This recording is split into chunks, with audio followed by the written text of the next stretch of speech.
तो मतलब जरा कल्पना कीजिए कि एक इंसान अपने घर के सोफे पर आराम से बैठा है। बिल्कुल रिलैक्स्ड। हाँ बिल्कुल, उसे कोई बीमारी नहीं है, कोई दर्द नहीं है, एकदम स्वस्थ महसूस कर रहा है। और अचानक उसका फोन बजता है। अच्छा।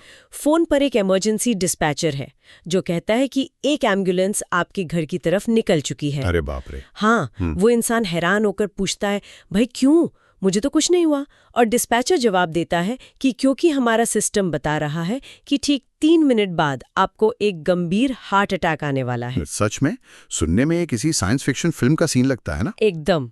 लेकिन आज हम जिस दस्तावेज की गहरी चर्चा करने वाले हैं वो बताता है कि ये अब भविष्य की कोई कहानी नहीं रही। बिल्कुल सही कह रही हैं आप। तो आज की इस गहरी चर्चा का हमारा जो मिशन है वो AI's role in saving lives यानी जीवन बचाने में AI की भूमिका नामक दस्तावेज को समझना है। बहुत ही दिलचस्प विषय है। हाँ, हम ये समझने की कोशिश करेंगे कि कैसे मानव सभ्यता अब किसी संकट पर प्रतिक्रिया देने मतलब रिएक्ट करने के युग से निकलकर भविष्यवाणी और बचाव के युग में आ रही है, जिसे एंटिसिपेटरी रेजिलियंस भी कहते हैं। बिल्कुल। मतलब इसे ऐसे समझ सकते हैं कि जैसे अब इंसानियत के पास एक अदृश्य ढाल या इनविजिबल शील्ड आ गई है। ये अदृश्य ढाल वाली एनालॉजी बहुत सटीक है, क्योंकि जब हम मानव इतिहास को देखते हैं तो हजारों सालों से इंसान केवल अपनी बुनियादी इंद्रियों के भरोसे जिंदा बचा रहा है। हाँ, मतलब जो दिखा या जो सुना उसी पर भरोसा किया। बिल्कुल, हम वही देख सकते हैं जो आंखों के सामने है।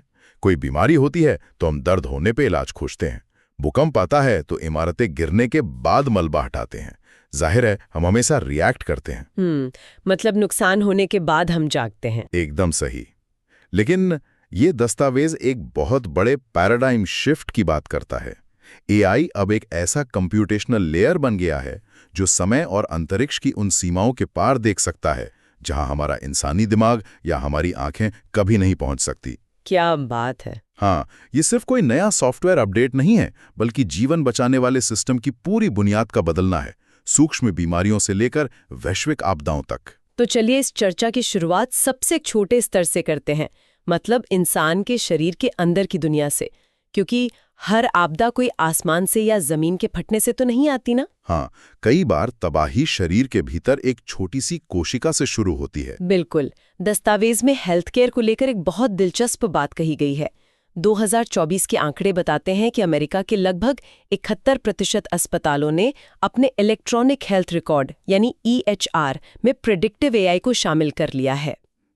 ये बहुत बड़ा नंबर है ना। लेकिन मैं सोच रही थी कि एक आम इंसान के लिए इसका क्या मतलब है, ये सिस्टम बैकग्राउंड में आखिर कर क्या रहा है। मैं बताता हूँ। इसका सीधा सा मतलब है कि अस्पताल का कंप्यूटर अब सिर्फ मरीजों का डेटा स्टोर करने वाली कोई अलमारी नहीं रहा।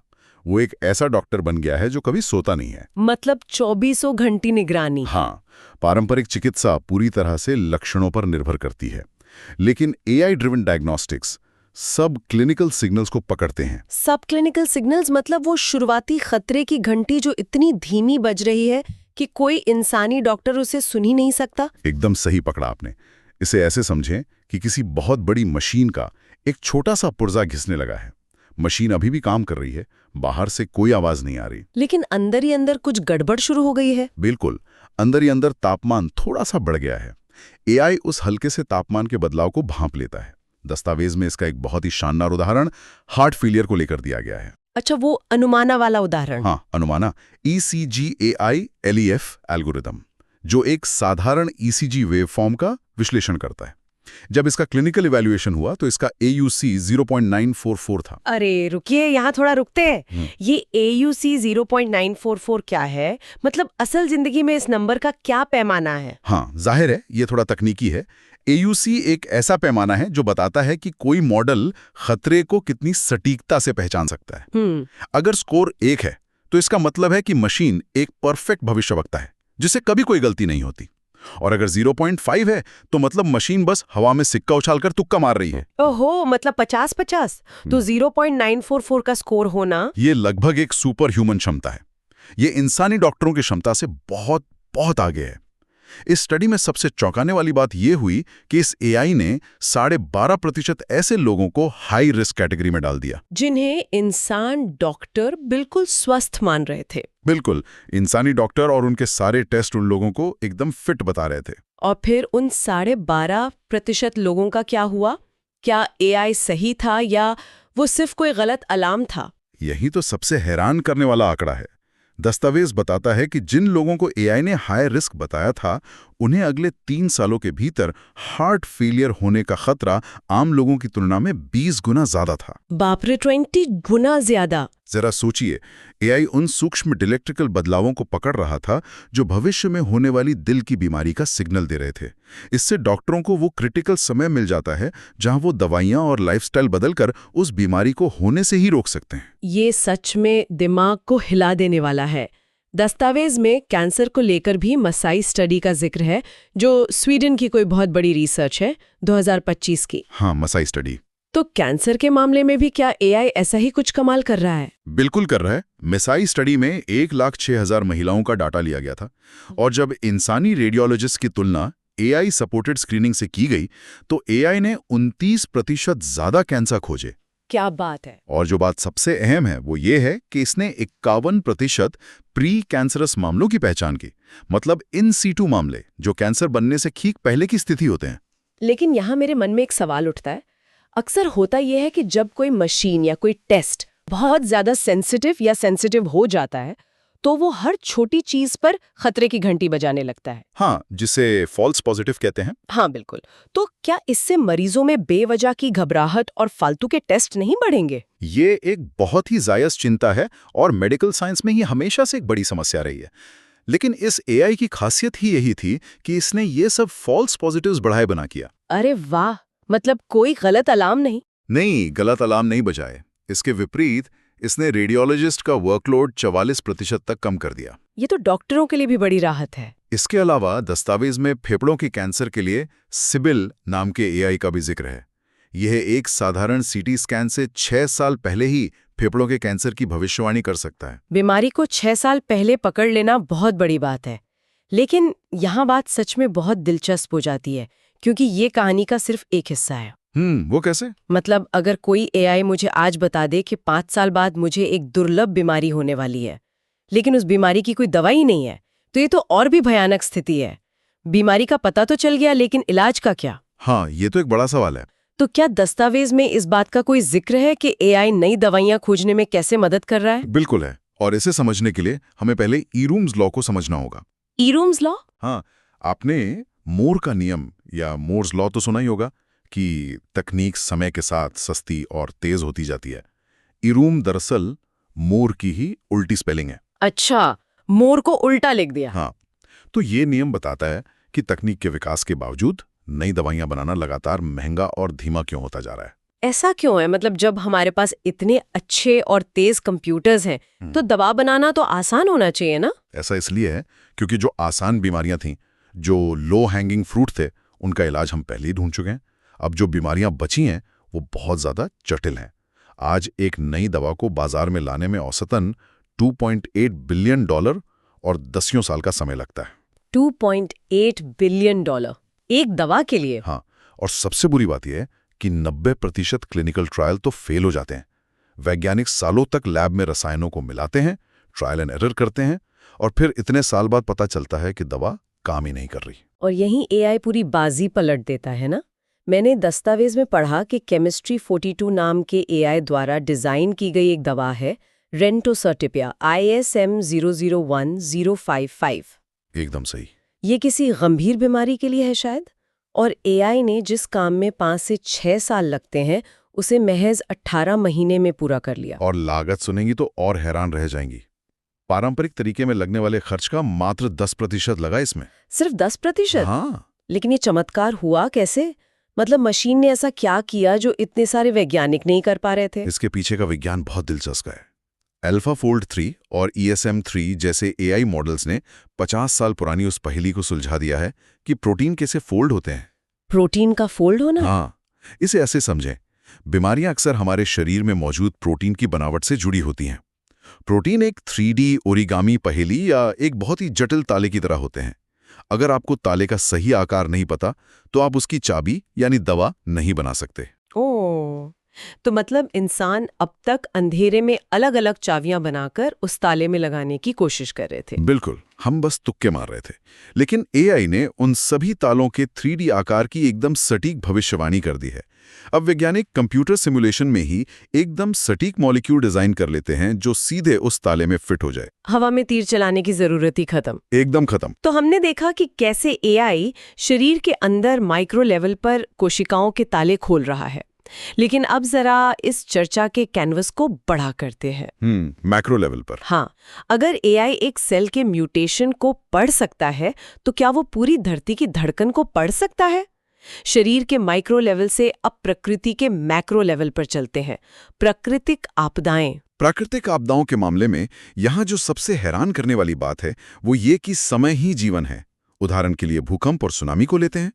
हमारे पास जो पारंपरिक अर्ली वार्निंग सिस्टम्स हैं वो सीज्मिक वेव्स यानी भूकंपीय तरंगों पर निर्भर करते हैं, जो जमीन हिलने पर पैदा होती हैं। हाँ, समस्या ये है कि ये तरंगें जमीन के अंदर अपेक्षाकृत बहुत धीमी गति से चलती हैं। जब तक ये सेंसर तक पहुंचती हैं और चेतावनी जारी होती है तब तक तबाही शुरू हो चुकी होती है। दस्तावेज में पेरू में चल रहे एआई वार्निंग प्रोजेक्ट का काफी विश्लेषण है। ये सिस्टम ग्रेविटी सिग्नल्स या इलास्टोग्रेविटी सिग्नल्स को पकड़ता है। एक आम इंसान के लिए ये समझना थोड़ा मुश्किल है, आखिर भूकंप से गुरुत्वाकर्षण का क्या लेना देना है। इसे एक बहुत ही आसान एनालॉजी से समझते हैं। जब आसमान में बिजली कड़कती है तो आपको चमक पहले दिखाई देती है और बादलों की गरज बाद में सुनाई देती है ना? हाँ, क्योंकि प्रकाश की गति ध्वनि की गति से बहुत तेज होती है। बिल्कुल। भूकंप में भी कुछ ऐसा ही होता है। जब जमीन के नीचे मीलों गहरी टेक्टोनिक प्लेट्स खिसकती हैं तो जमीन हिलने से पहले उस जगह की डेंसिटी या घनत्व में एक बहुत ही सूक्ष्म बदलाव होता है। अच्छा। इस बदलाव से गुरुत्वाकर्षण में एक हल्की सी लहर पैदा होती है जो प्रकाश की गति से यात्रा करती है। पारंपरिक सिस्टम इसे पकड़ ही नहीं सकते, लेकिन एआई इन सिग्नल्स को रियल टाइम में एनालाइज कर लेता है। तो इसका मतलब है कि एआई जमीन हिलने का इंतजार नहीं कर रहा, वो धरती के गुरुत्वाकर्षण में आए उस नैनो सेकंड के बदलाव को पढ़ रहा है। एकदम सही। दस्तावेज में जुलाई 2025 में रूस के पास आए 8.8 तीव्रता के भूकंप का एक बहुत रोमांचक उदाहरण है। बताया गया है कि इसी तकनीक की वजह से लाखों लोगों को सुनामी से बचने के लिए सेकंड नहीं बल्कि पूरे मिनट मिल गए। जी हाँ, सुनामी जैसी स्थिति में जहां पानी के शहर तक पहुंचने में बस कुछ मिनट ही लगते हैं, वहां 2 या 3 मिनट का अतिरिक्त समय लाखों लोगों को सुरक्षित स्थानों पर पहुंचाने के लिए काफी होता है। सच में ये जीवन और मृत्यु के बीच का अंतर है। बिल्कुल। और जंगल की आग के मामले में भी ये मशीनें भविष्यवक्ता बन रही हैं। नासा के सैटेलाइट डेटा और फॉरेस्ट फोरसाइट मॉडल पर काफी चर्चा है। लेकिन तो इस सब का आखिर मतलब क्या है? क्या मशीनें सच में भविष्य देख सकती हैं? भविष्य देखना नहीं बल्कि डेटा से सटीक अनुमान लगाना। मुझे दस्तावेज में वो बात सबसे कमाल की लगी जहां एआई कैमरों का जिक्र है जो पावर लाइंस यानी बिजली के तारों में कोरोना इफेक्ट को पकड़ते हैं। हाँ, कोरोना इफेक्ट जंगल की आग को रोकने का एक बेहतरीन तरीका है। अक्सर जंगलों में आग तब लगती है जब बिजली के तारों में शॉर्ट सर्किट होता है। जी। जब किसी तार का कनेक्शन कमजोर होने लगता है तो उसमें से एक खास तरह का इलेक्ट्रिकल डिस्चार्ज होता है। ये चिंगारी निकलने से बहुत पहले की स्थिति है जिसे न तो हम इंसान देख सकते हैं और ना ही सुन सकते हैं। लेकिन वो एआई कैमरे उस अदृश्य डिस्चार्ज को देख लेते हैं। हाँ, वो उसे भांप लेते हैं और मेंटेनेंस टीम को तुरंत अलर्ट कर देते हैं।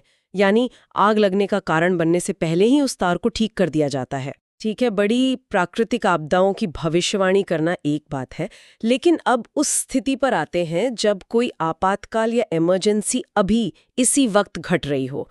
मान लीजिए कोई व्यक्तिगत इमरजेंसी है जहां एक एक सेकंड कीमती है। हाँ। दस्तावेज डेनमार्क के कंपनी कॉटी के एआई का विश्लेषण करता है जो 911 इमरजेंसी कॉल्स में मदद करता है। देखिए, जब कोई इंसान इमरजेंसी में कॉल करता है तो वो जाहिर है बहुत घबराया हुआ होता है। वो ठीक से जानकारी नहीं दे पाता, रो रहा होता है या उसे समझ नहीं आता कि क्या कहे। हाँ, वो पैनिक की स्थिति होती है। ऐसे में कॉटी का एआई उस कॉल के दौरान बैकग्राउंड की आवाजों, सांस लेने के तरीके और बात करने के पैटर्न का लगातार विश्लेषण करता है। स्वीडन की एक स्टडी का चौंकाने वाला आंकड़ा है कि इस एआई ने कॉल के पहले ही मिनट में कार्डियक अरेस्ट को पहचान लिया। मतलब AOHC को। हाँ, out of hospital cardiac arrest. और मजेदार बात यह है कि उसने इंसानी डिस्पैचर के मुकाबले औसतन 28 सेकंड पहले खतरे को भांप लिया। 28 सेकंड, मतलब जब मेरा फोन बजता है तो मुझे उसे ढूंढने में ही 28 सेकंड लग जाते हैं।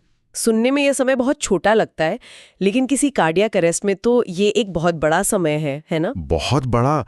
कार्डियक अरेस्ट में हर गुजरते मिनट के साथ इंसान के बचने की उम्मीद 10% कम हो जाती है। तो ये 28 सेकंड सच में एक जीवनदान है। इसे आप ऐसे समझें, एक इंसानी डिस्पैचर एक स्पॉटलाइट की तरह है।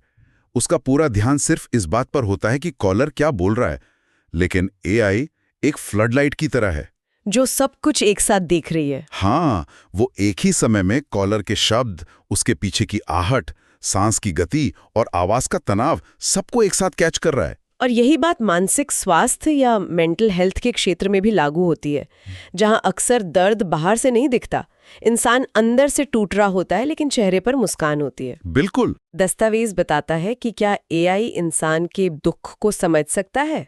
तो जवाब है हाँ।